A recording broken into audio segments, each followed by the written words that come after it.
Hi, my name is Gary, the glucose molecule. Today, I'm starting my first day at my new company, Membrane Inc.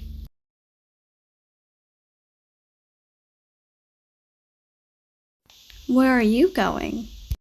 Why can't I get in? You're trying to get through the phospholipid bilayer. I'm Frank the phospholipid, by the way.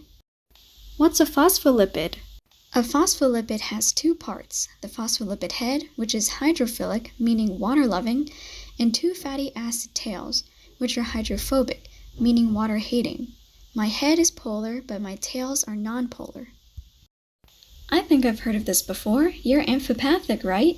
Since you have both hydrophilic and hydrophobic properties?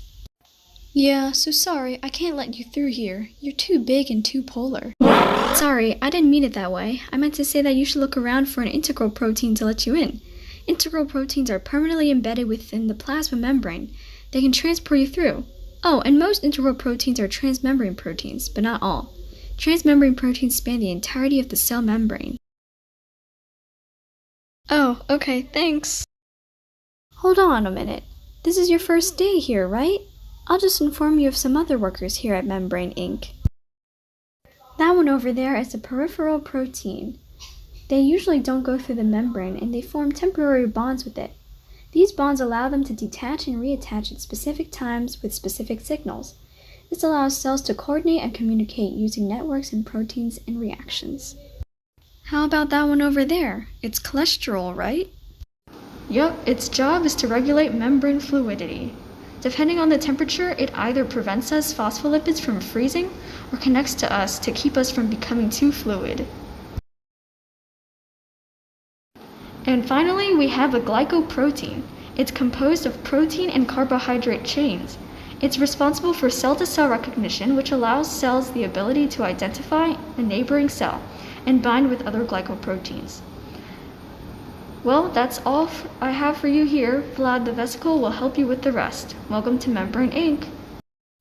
Welcome to Membrane Inc., Gary. There are a few more workers to meet before you can start your job here. There's the protein team, the pro team, if you will. They're all proteins with different responsibilities. These two are gap junction and tight junction. Gap junctions are formed by connexins and pinaxins. They connect adjacent cells and facilitate the exchange of small molecules and ions. Tight junctions are made of claudians and aclaudians. They prevent fluid leakage. Remember the glycoproteins Frank talked about? They are one type of membrane protein that carry out cell recognition. Recognition is the identification between cells. Some proteins function as enzymes. They do the same thing they do in the cell, catalyze reactions. Another function is anchorage, which is linking intracellular structures to extracellular structures. For example, lipid-anchored proteins found on the surface of the membrane are attached to lipids embedded in the membrane. Next, we have signal transduction. Proteins called receptors are responsible for binding to signaling molecules outside the cell and transmitting those signals into the cell. The last protein function is transport. Protein channels help with facilitated diffusion and protein pumps help with molecular transport. As Frank said, you can't cross the bilayer without assistance because you'll be repelled by the nonpolar tails. You need the help of that integral protein. He'll let you in. Good luck on your first day at work.